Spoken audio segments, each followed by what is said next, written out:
All right, good morning and welcome to Indie Empire.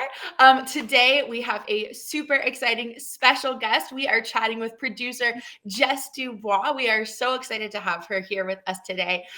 Jess and I have been friends for, Jess, would you say 2 years? Yeah, 2 years. Like 2 years we connected. Yeah. 2 years. It's so hard like keeping track of time these days. I feel like everything is simultaneously like moving really quickly, and also I'm like, I can't believe it's been that long. But Jess and I are both producers. We kind of found each other and like latched onto each other the way I think women in film sometimes can, when you find another like woman in production and you're like, Yeah. oh my God, I get you. Like this Yeah. makes sense to me.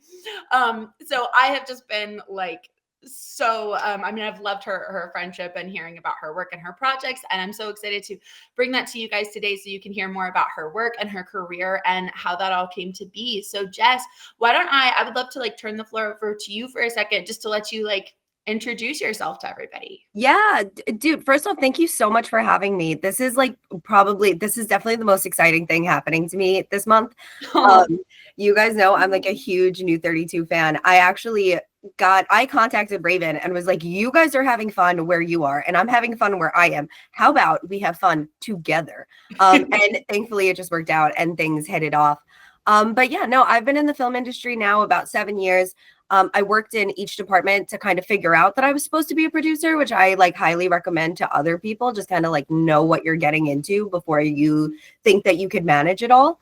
But I love it. I primarily work in the independent horror genre.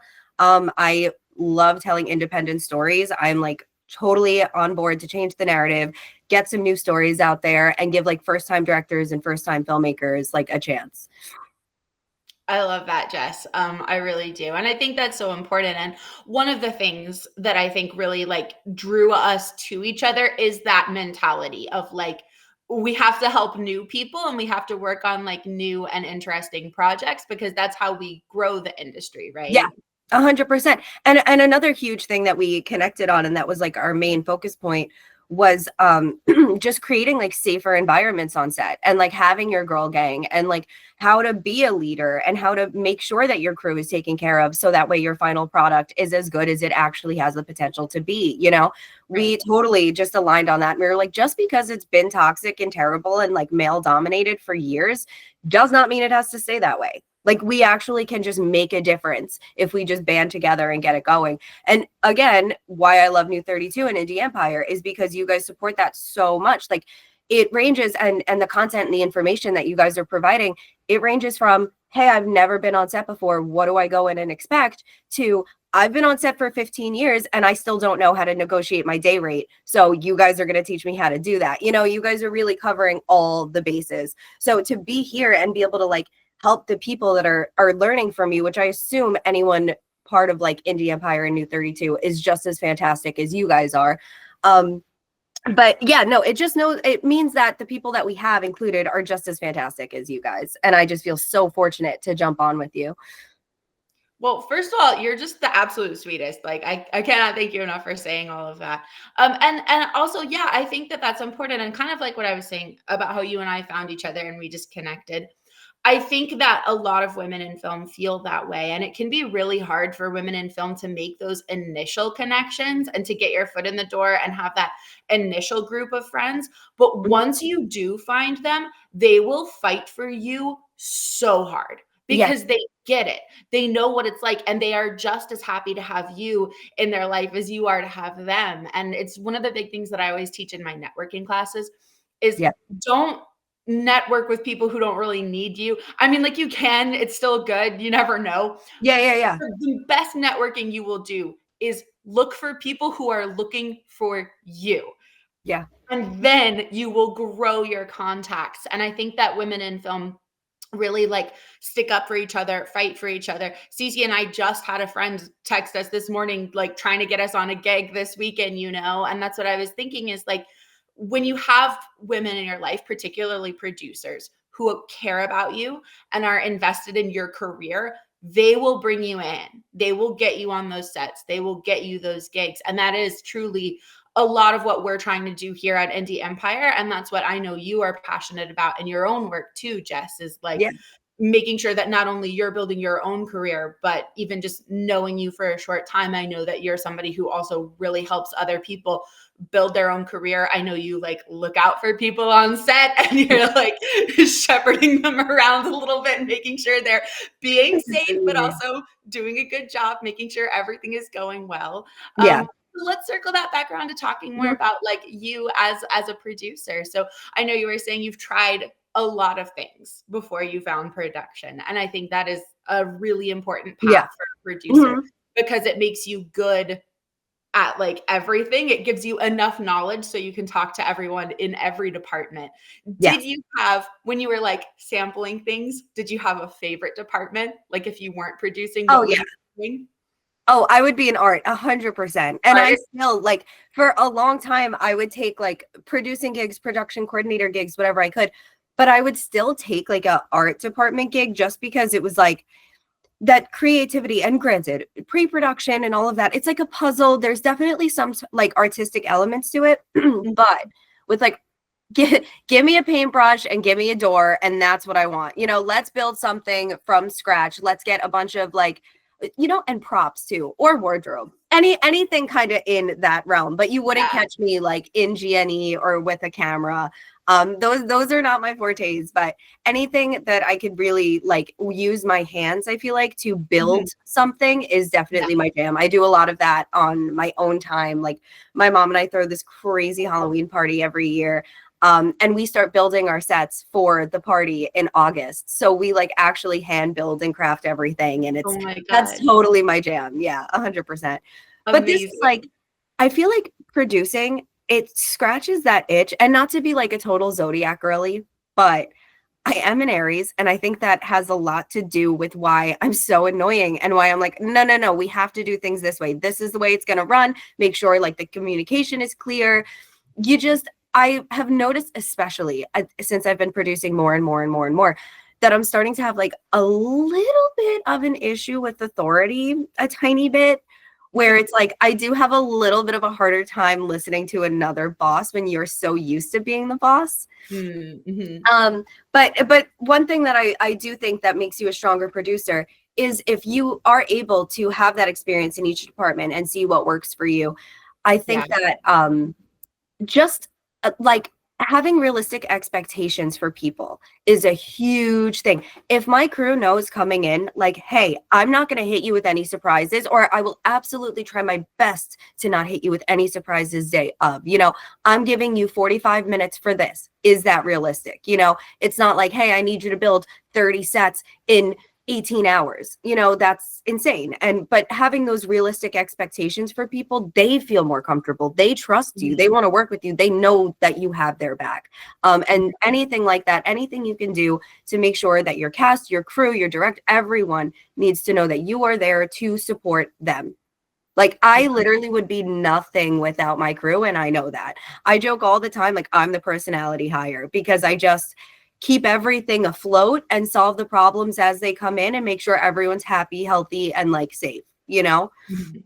And that is it, it's so funny because to me that is the priority, and to you and Cece, to you, I know that's the priority.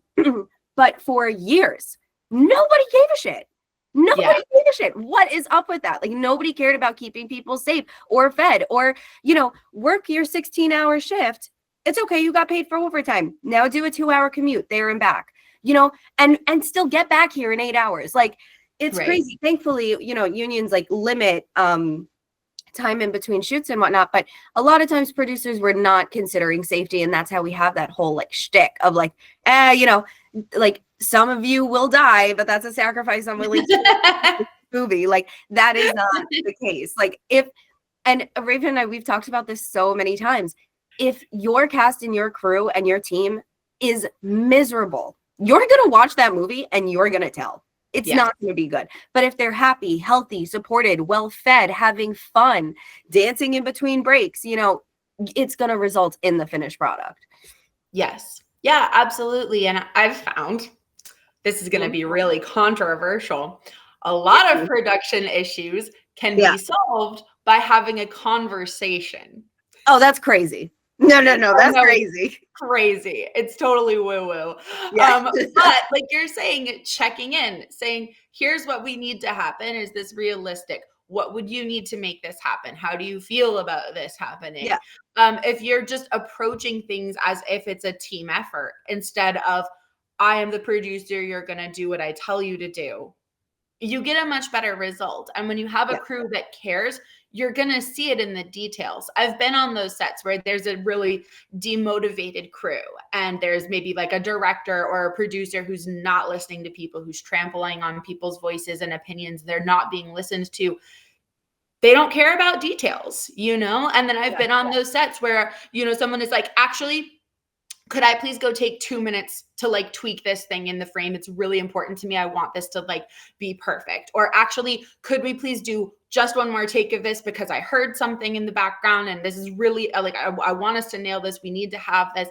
Or people like bringing things to the table. When you have a crew that is talented and that you trust, they should be bringing things to the table. One person isn't going to see everything and have every idea. Like your crew should be collaborating, but you have to make an environment where they feel like they can and that they're valued in that way. Yeah. Yeah, absolutely. I couldn't agree anymore. So let's talk about, this is something that you and I chat about at length. Let's talk about when you are a producer. Obviously, we're talking about like the importance of being collaborative and having people come to you. What else do you feel like when you're producing? What is important for you to try to create as the vibe on set? Like what needs to come across as the energy and the tone that you're setting as a producer? Yeah, that's a great question. And honestly, I think that I've never been asked that before, and I think that it is just tied into my personality. Honestly, I think it's very much I just like go in and I am myself, which is like I'm very silly. I like to have fun. I curse like a trucker. You know, we're going to have a great time, but I'm also very serious and I'm very neurotic. So Yes. I like, you know, I will have my big girl pants on, which is like I am steering the ship and this is how we're going to do it. But that does not mean that we can't have fun and have a great time in the process. And that's You're like a one of hard my favorite types of producers because you can have fun and be silly on set because you've done the work. Like you have a plan in place. You've already done the pre-production. So then when you get to set, you can just relax more. You can just be yourself more because you're not stressed because you got all your sheets and your schedules and all your binders full of stuff. Like you got it ready. And that's what I'm in the process of doing. Actually, right now I'm in pre-production for a short film that I'm flying to Florida next week to shoot. And my pre-pro is basically done. I'm like a week out and I feel good. That never happens because there's always a million things that you're not thinking about, whatever. But thankfully, I spent the past month every day like a lunatic with my producing partner on this, just running through like 10 hours a day, like 10 hours a day, running through as much as possible. So that way, when we get there, like, and being on location is a little bit trickier too, because you're dealing with like housing accommodations, flights and travels. That means like, you know, a little bit of a more extensive insurance coverage and stuff like that. So when you have people that are all showing up without their cars, without their stuff, with their suitcases, it is more pressure to take care of everyone.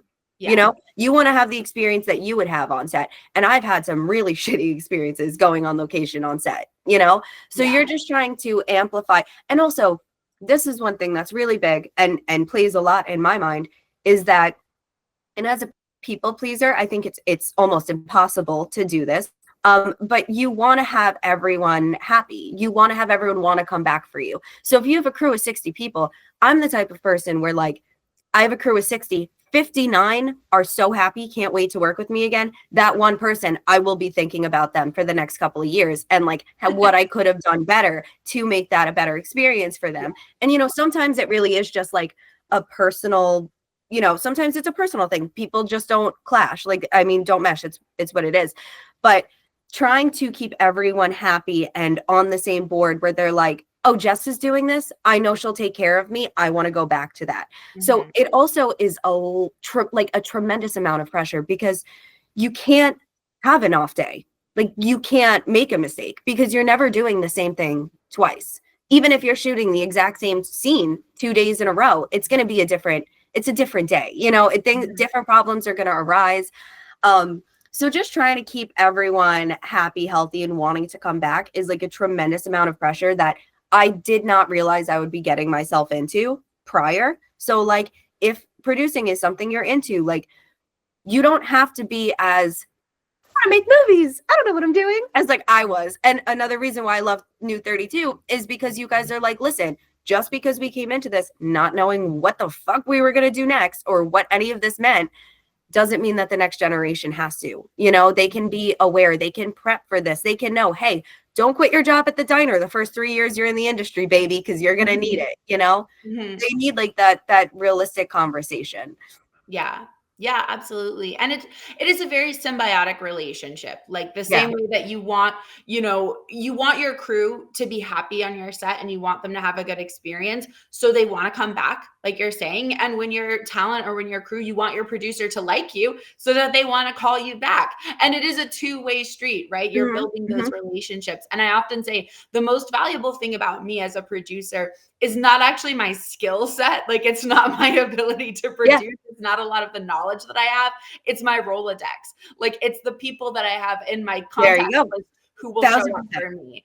And that's, I think, a lot of what you're building as a producer. So it really does matter. Do you have either like a mindset or like a mantra or any sort of like, way that you approach it on set when something does go wrong and you have to figure it out and you're on the spot and the clock is ticking? The life mantra is hope for the best, prep for the worst. I say it all the time. My anxiety is my superpower. It really is. It makes me like just triple check literally everything. So being so neurotic is actually a good thing sometimes, I think, especially on set, because there are, I mean, hundreds of thousands of individual moving pieces and people and food orders and the craziest stuff. So especially in like that quick problem solving moment, I think the first thing I do is be like, fuck, what am I going to do? And then you take a breather and you figure it out. Like for me, I have anxiety. So the first thing I'm going to do is go, shit, can I do this? But then you breathe and you say, yeah, I can. And you think of like, you look at what you have, you look at what you have access to. I feel very fortunate, but I say all the time, like, I'm the girl who's got a guy, like the shady old Italian man who's got a guy for everything. That's me. Thankfully, and then you think back to your Rolodex of all the people you've been networking with. Who can help bail me out of this jam? Like, what are we looking for? Who do I know that might know a thing? And this is where social media comes in huge, huge help. All the time, if anyone has me on socials, you'll see me like, I need a 1982 toaster that's broken. Like, does anyone have one? I'm always looking for the weirdest shit. So social media is a huge help for that. And it's like one of the few times I'd say that social media is like a blessing. But with problem solving and having to get the word out quick and solve problems quick, having a Rolodex of filmmakers, people available, having a one-click button where you can get something out to everyone, like a Batman, a Batman symbol, basically, the bat symbol, like just trying to get that out there. So that's normally it. Panic first and then solve it after. But not everyone works like I do. Yeah. But like, it's like, it's just another extension of that same Rolodex. It's like, here's all the people that will come work for me. Here's all the people that will come help me. Here's people that I know that can answer a question if something happens. And I think that like a lot of solutions kind of come to you and become more natural the more time you clock on set. You see other people solve things. You see the way that things are getting solved on set, and you kind of learn these things and you pick them up. But I also think that's why it's important to have a network of people who've been on set, because the number of times that I've been able to like text somebody or call somebody or reach out to someone and say like, hey, this insane thing just happened. Like, where can I get an elephant? Like, what should I do? But having that network that's there to support you is so important, because those are the people that like, can save your butt. 100%. And that's why, like, I personally think that there is no such thing as like too much networking. If I meet someone that owns a pool store, great. Here's my card. Let's be friends. Let's have that. oh, 7 years down the line, someone needs a fucking pool store. There it is. So Yeah. I gather my contacts legit like Pokemon cards. I'm like, you're coming Uh-huh. home with me, all of them.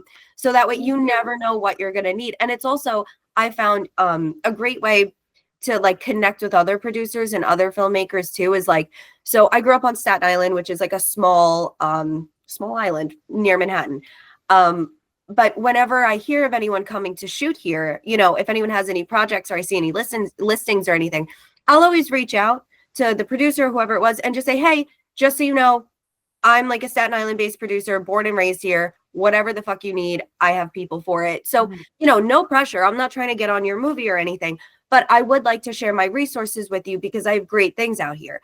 Yeah. And for the most part, 9 out of 10 times, you get an answer and people are very thankful. And then, they do need something that you could recommend. And then before you know it, boom, you did a favor for someone else. Now you guys are friends. If you need Yes. something, they're there. It's a very like you scratch my back, I'll scratch yours. The best situation I feel like in the industry itself is a mutually beneficial one, and all things in life, but specifically in the industry, a lot of times, which is something that we are also trying to change, but a lot of times people don't want to help unless you're helping them.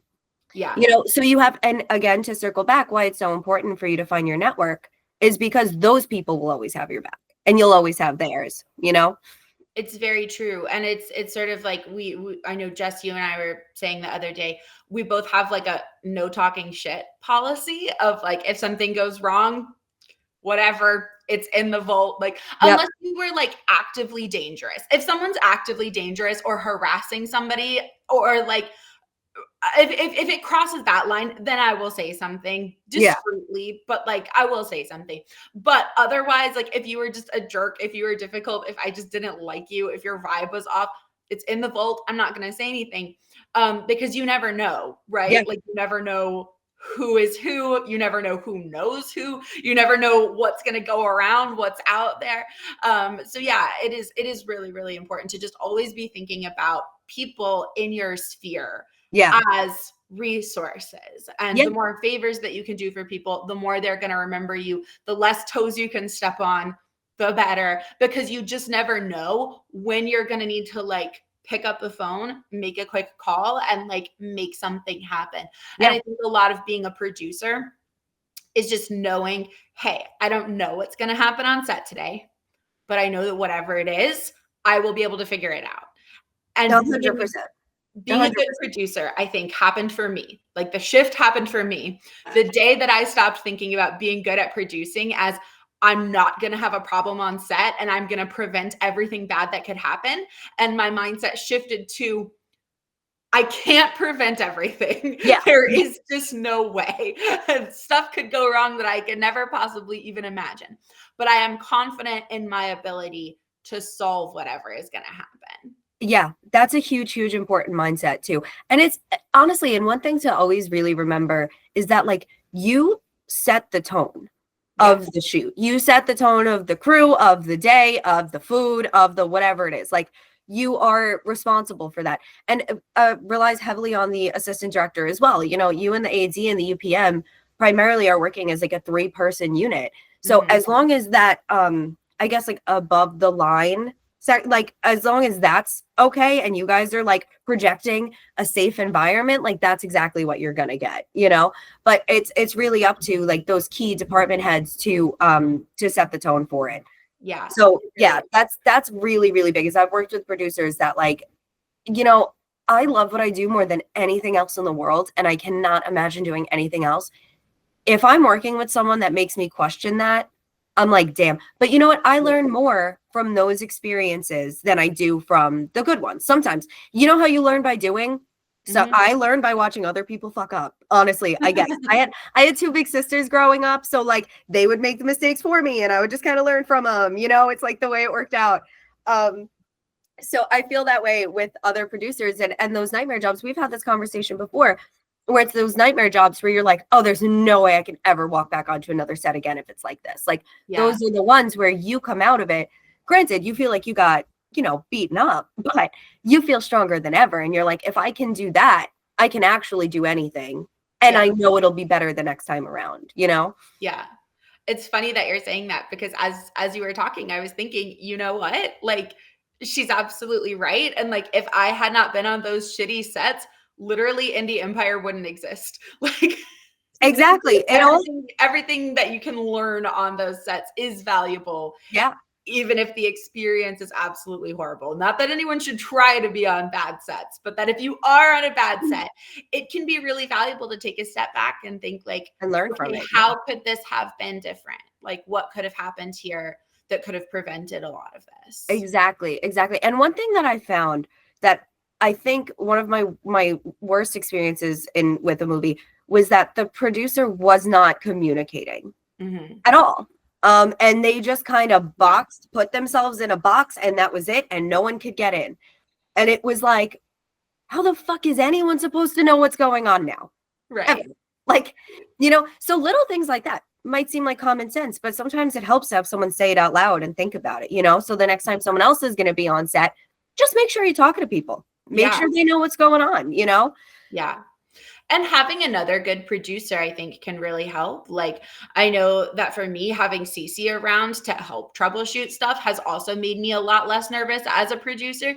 Because one thing that I'm always saying to her is like, I know that if I can't figure something out, she can. Like, one of us is going to have an idea.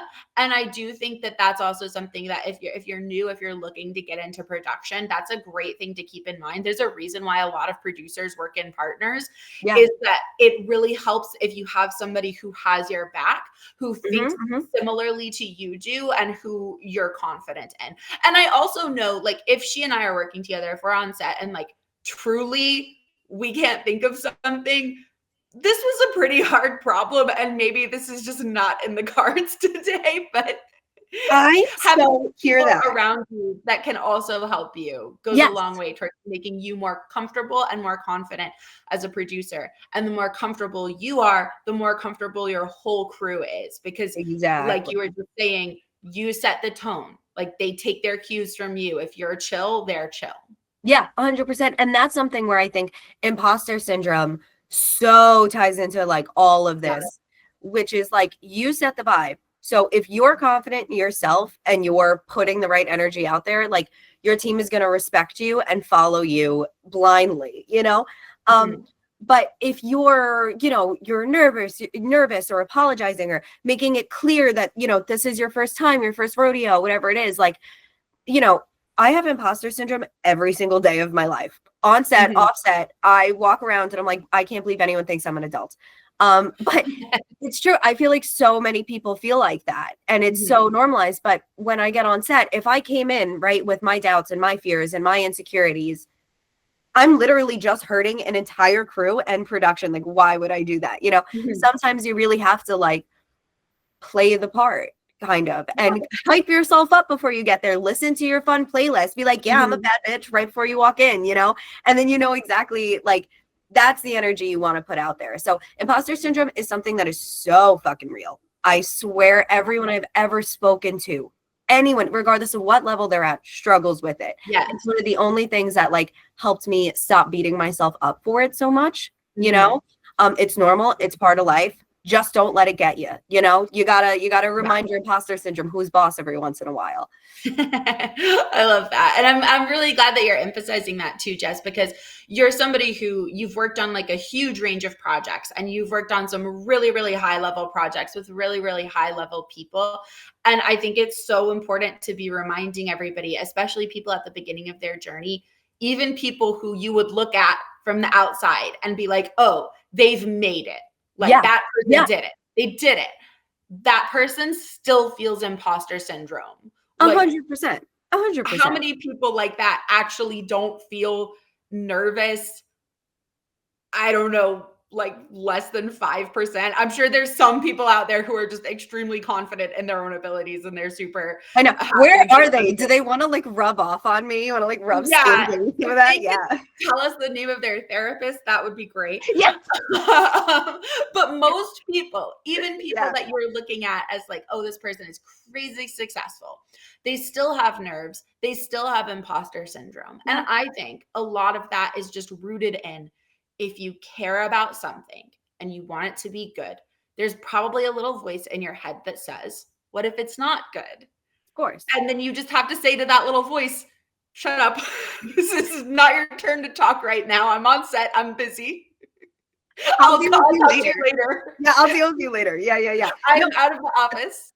1,000%, 1,000%. And it's so real. And I actually, so at the very, very start of like when I really was like, I'm going to do this for the rest of my life.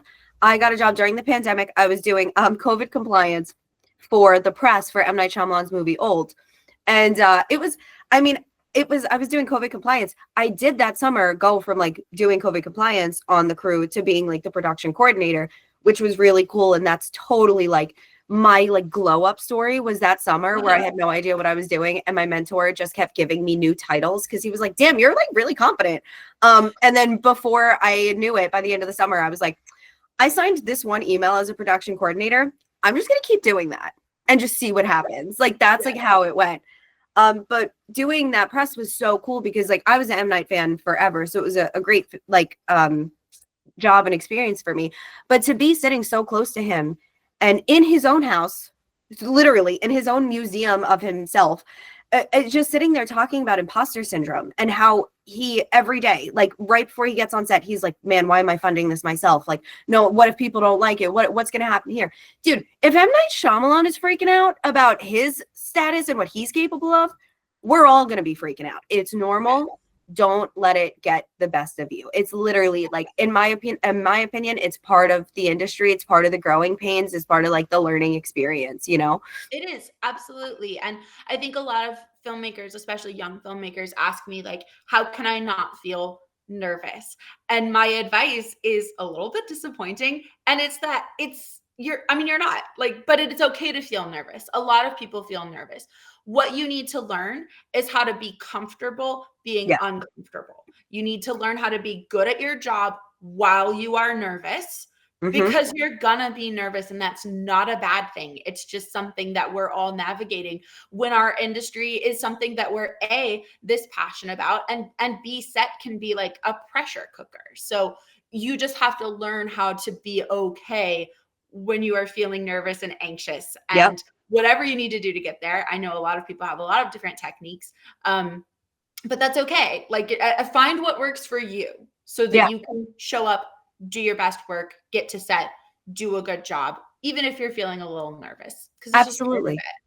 Yeah. So let's talk about, Jess. I want to talk a little bit about how you got into film, because I know you were telling me the other day, like, you're somebody who you found it like a little bit later, but as soon as you found it, you had this just like magic spark. And I would love to hear more about that moment. And B, I would love to hear about like some of your early experiences into film, and like, what were your first couple of gigs? Yeah.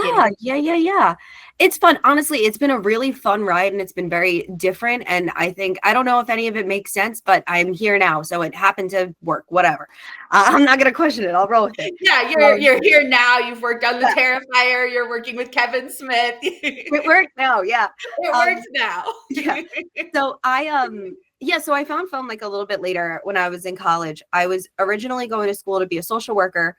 And I couldn't pass a math class. Took the math class like 4 times, could not pass it. Was spending so much money trying to get into the program by taking this math class. I had like a little bit of a nervous breakdown, called my sister and was like, I was on campus. I was outside of my guidance counselor's office. I was like, what am I going to do? I don't have a future. What am I doing? Like, I'm paying for college. I'm in debt now. What's happening? My sister was like, you know what? You're really good at talking to people. Just do communications. Like, it's so broad. Literally not a single thought. Hung up the phone, walked right into the office, was like, I'm going to do communications.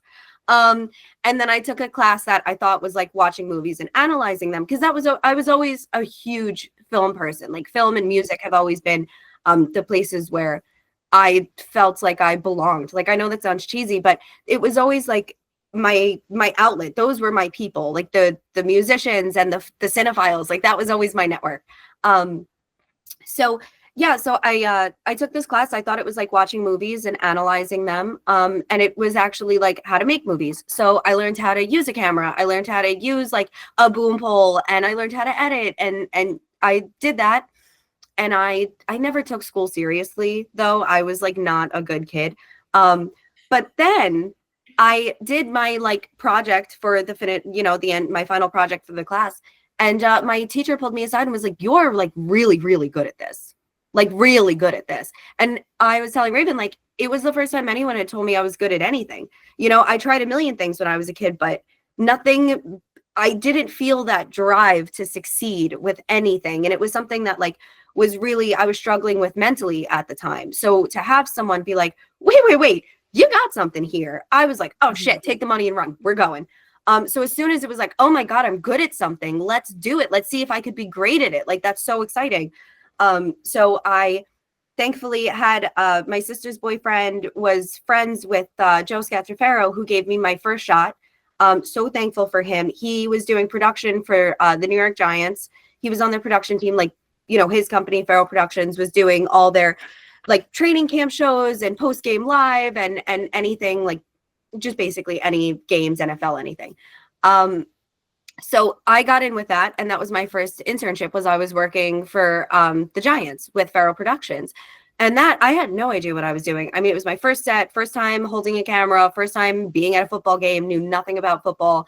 I have so many embarrassing stories of me trying to like fit into that NFL culture because it just, I was like, I stuck out like a sore thumb. Like, it just was so not my thing. But thankfully, because of Joe, he, him and his team, they took me under and they taught me so much about production and working in live production. And then once my internship ended, I knew I didn't want to stick in football. And I knew live TV wasn't my jam. I wanted to make horror movies. I always just wanted to make horror movies. That was it. I saw this behind the scenes thing of Rob Zombie's Devil's Rejects when I was like 9, 10. And that was it. As soon as I realized that there were people getting paid to do that, I never thought I could do that. Like, it was just like one of those crazy cool jobs that's out there and nothing I could ever reach. Thankfully, bitch, I did. Like, how cool is that? So exciting. But yeah, so then I finished at the NFL, and I hosted a horror film festival. And I was directing a haunted house at the time. And I got intertwined with my mentor, Doug Sackman, who is, I mean, he was just the most amazing man on the planet. He taught me everything, like everything from being a leader to being a person to parallel parking, everything. He just was so wonderful. And he gave me my first gig. I finished my internship. He was like, kid, you looking for work? Come on, I'll take you under my wing. So I got my first job, like real job doing what I wanted to do, was I was a crafty PA on Cannibal Corpse music videos. So I was like shooting, and I was really big into like the haunted house like realm of things. So I was shooting at Field of Screams, which is like basically Disney World for weirdos like me. And yeah, we got to shoot in amazing locations and do this like super gory human body blender, like special effects type of thing. And it was just like, I was laying in this giant blender, like blender for bodies that we had built. And I'm laying there, I'm rolling around with all these fake body parts and blood. And because I was a crafty PA, but there's fucking 6 people on the team, you do everything. Everyone's doing everything.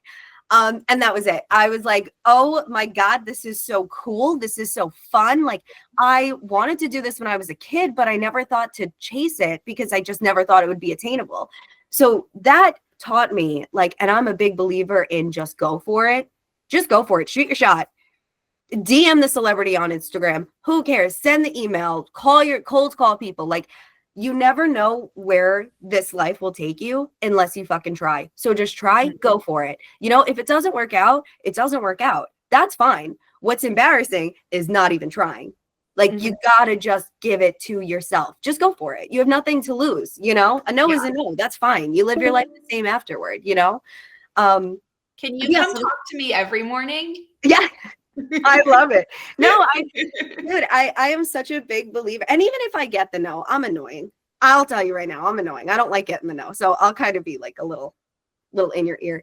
But yeah, so the best, most successful people I know in film are good at being a little politely persistent. Politely eager, persistent. Yeah, yes. That's like the perfect way to describe it. But But yeah, so I started working with Doug, and thankfully Doug, I mean, he was working with trauma. He does like special effects. He was a director, producer, writer. I mean, everything.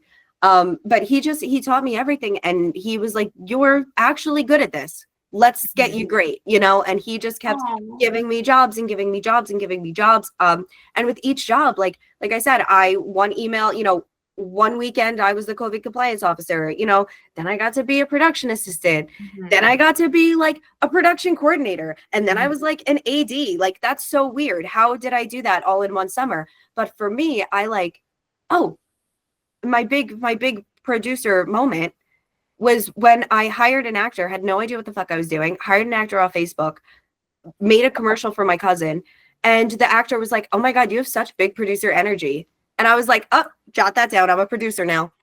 That's how I got here. Swear to God. A guy who I'm still friends with now, and he knows that the only reason why I'm a producer is because he was like, "You have big producer energy." That was it. That's the story. Someone told me, and I was like, "Bet I'm gonna start signing emails like that." I love that. It doesn't work like permission though. You gave yourself permission to do what you wanted to do and to do what you were good at. You know, we're learning every day. I feel like being good at it is so hard. It is so hard. It's every single day I'm learning more. And there's so many different facets of being a producer, you know, pre-production, post-production, distribution, funding. Like, there's just so much to learn and get into. That's why when you ask a producer what they do, I swear to God, like, even producers don't know what they do because we do everything, but nothing all at the same time. I don't know. Yeah. What are producers doing? We're figuring it out. Yeah, babe, we're trying. That's what we're doing. We're hanging on by together. What does a producer do? Whatever needs to happen. No, literally. Jess, what do you do? Whatever needs to be done. I don't know. Like, what needs to be done that day.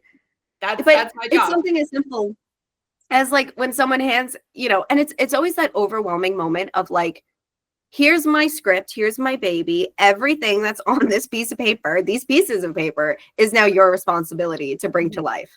And that's when you pull out the Rolodex and you're like, boom, got my car guy, got my window guy. Like, you just kind of plug in wherever you can as you leave. Yeah. Well, I want to leave a couple of minutes for questions, which is, I feel like I could literally like do like 16 more interviews with you, Jess. We should talk about you coming back sometime because I just have so many other things I want to like chat with you about. But before we open up the floor, I do want to toss you one question. Yeah, hit me. Okay.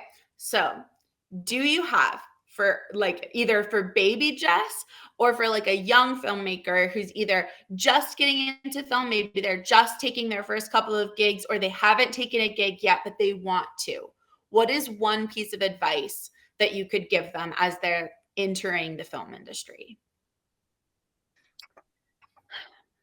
That's so good. Okay. Be as nice as you possibly can. I'm making this run-on sentence. Okay. So this might be like a whole ass paragraph, but it's a run-on sentence. Go for it. No, but be as nice as you possibly can. Give people the respect that they give you and be very firm with creating your boundaries. Get comfortable saying no.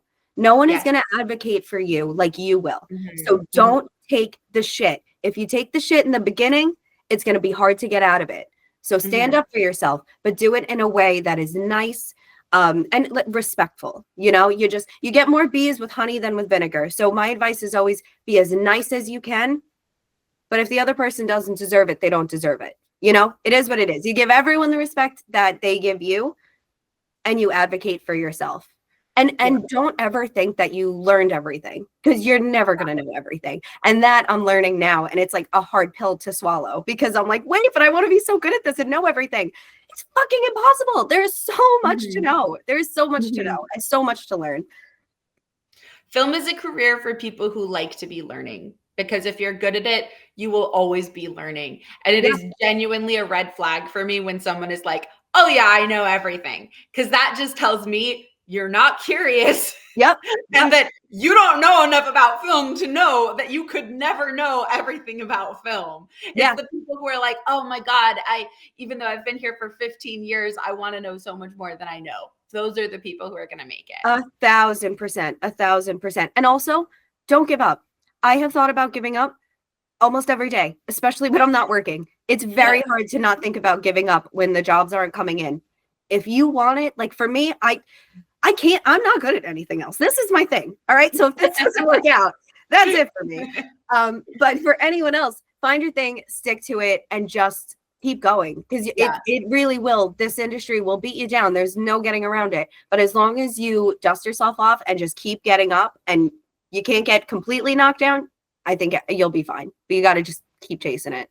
Yeah, absolutely. Which is very exhausting. It's exhausting. We're not saying that any of this is easy, but it is attainable if you're really, really working and striving for it. Yes. And if you're protecting your boundaries, you're taking care of yourself. That's a huge part, not to do a little Indie Empire plug here, but that's a huge part of why we're trying to teach wellness as well. It's like, you do need that in order to be in film sustainably, because it's not easy. It's going to take a long time. It's going to be a lot of work, and you need those other factors and taking care of yourself so that you can be here for a long time. Yeah. I totally agree. And you know what? This is a whole other podcast. This is a whole other like episode completely. Yeah. That's so funny. I could talk about that forever. I know. We really will have to have you back, Jess. I love it. Let's go ahead and open up the floor. Does anybody have any questions for Jess? Does anybody want to like pick her brain, ask her about anything, either something that you're working on or something that she said? Yeah, Cece. All right. So I have a question just about I know, like, and we've talked before about stuff too, but since you did work on films like Terrifier 2 and 3, which are kind of like the poster children films for like indie movie that like smash the box office and everything. Our babies, those are the films. Like every time we see a pitch, someone's like, the Terrifier franchise. Yeah. That's so fun. That's so cool, man. That's like the coolest thing in the world. It's so cool. And like I talked with you for a while back when right when like Terrifier 3 was premiering. But I'm wondering too, how has, having worked on those films and seen the success of that franchise and everything, how has that affected your career? And is that different from what you would have expected if like you had known how much it would take off? That's a great question. Yeah, that's a really, really great question. Being involved with Terrifier, thankfully, has helped my career substantially. Specifically because, and it's so funny, Raven and I actually just discussed this, where when you come onto set and you're 5 feet and you're blonde and you're small and you look young, like people don't want to take you seriously. So we do have like, I have to, and Cece, I know you know this too, like we have to fight for the jobs that we want and that we know that we deserve, but we have to fight to get there. And then once we get there, we have to fight to keep them, and to fight to be taken seriously and whatnot. So with Terrifier, it's a beautiful thing, because a lot of times now I'm noticing, because of the success of it and thankfully being like tied to the team, a lot of people take me seriously now when I say it. Yeah. They start to be like, oh, wait, maybe she isn't just like this silly little TikTok like film producer. It's like, no, I actually had like 3 movies come out 3 months in a row in theaters last year. Like it's cool. I have like a couple coming out this year. Like we're really doing the thing. But having Terrifier, and because of its success, thankfully, it really has helped people understand that I'm capable of doing what I say I can do, and that whole franchise, I mean, being able to, I entered the industry really while they were filming Terrifier 2, and that's like how I got involved. But seeing their success so close, it was never a thought in my mind that I couldn't do this. Like seeing these people from Staten Island who I, grew up with, like they could just take the money and run and kick fucking ass. I can do it too. Like I always wanted to tell those independent stories, but now seeing that it could be successful, but it's just, I think a lot of it is knowing, I mean, you have such an iconic character, like a visually iconic character, and there's knowing what the audience wants is like a big part of it. And I think a big part of the success, like we are going through a slasher resurgence right now, which is so beneficial for movies like Clown in a Cornfield, like other independent movies that are coming out, Stream, which was also done by the Terrifier guys and stuff. But yeah, that's what the audiences are wanting right now. And I think that's kind of how it was able to pick up and be what it is. And aside from that, like Damien is a great guy, Dave's a great guy, Genius is, Lauren's amazing, Phil, I mean the whole team is really, really special people. And I think they're all sick fucks. And when you put them together, they're just bound to make something insane. And thankfully there's a lot of little weirdos out there like us. So they liked it, you know? Yeah, it's truly one of the most insane and surreal parts about working in horror production. It's like, you know, you get to do incredibly gross things. You get to be in a human blender. Yeah. And you're like, what is my job? If the people from high school could see me today. Literally. And then I know people that are like working as like nurses with their children and their husbands at home, and I'm like swinging from chandeliers and slipping because I'm so bloody, and they're like, and I just can't. But you know what, maybe it's because I don't want to grow up, but like I just, you know, life is so short and nothing is guaranteed, and like everything could go in a second, so you really got to have fun, you know. And I couldn't justify going to college, getting a degree, and sitting behind, granted, I sit behind a desk all day now, but sitting in a different, more corporate-y type of desk, doing something like that. You know, I get stir crazy if I'm not getting like my creativity out. You know, I kind of feel like my skin's like vibrating. I got to like paint something or do something or create something. Yeah, I think that's just perfect, Jess. And I think that's the perfect note for us to end on. And I cannot thank you enough for your time this morning. I so appreciate you coming on Indie Empire, sharing the wealth of your knowledge and experience with us, with the rest of the community.